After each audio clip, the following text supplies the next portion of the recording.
Ouais, il y a de la frustration, c'est certain. Après, ça, quand on regarde d'un point de vue comptable, c'est malgré tout un point de ramener d'un match à l'extérieur. Quand on revient avec du point de l'extérieur, c'est toujours une chose positive.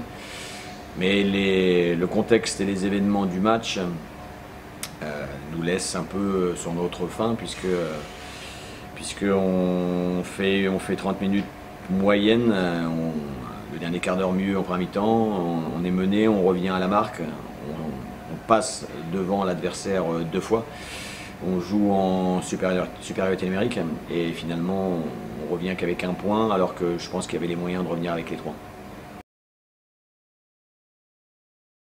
Ouais, déjà l'objectif premier sera de passer.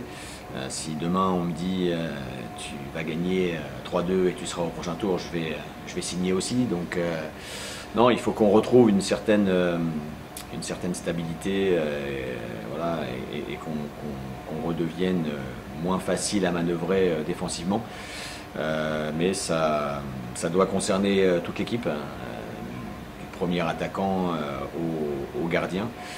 Le premier attaquant doit être le premier défenseur de l'équipe, de la même façon que le gardien doit être le premier relanceur et le premier qui permet de déséquilibrer les équipes adverses.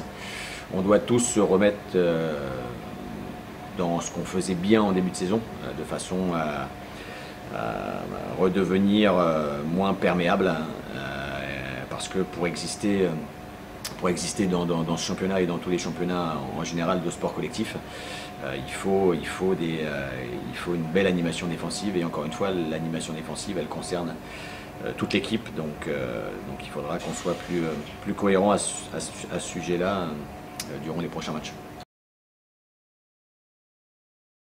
Non, tous les matchs de coupe sont difficiles.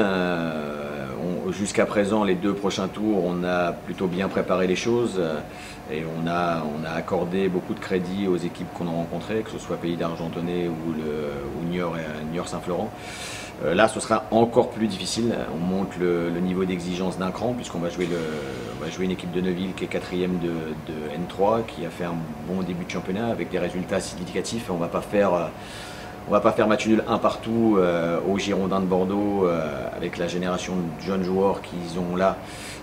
Et on ne fait pas non plus 3-3 contre le Stade Bordelais, qui est aussi une des grosses écuries de championnat, sans qualité. Donc voilà, ce sera pour moi un match de haut niveau N2. Donc il faudra qu'on se mette à ce niveau-là si on veut avoir des chances d'être au tour d'après, ce qui sera l'objectif. Mais on va bien se préparer, faire preuve d'humilité et respecter cette équipe de Neuville qui, encore une fois, a de grosses qualités.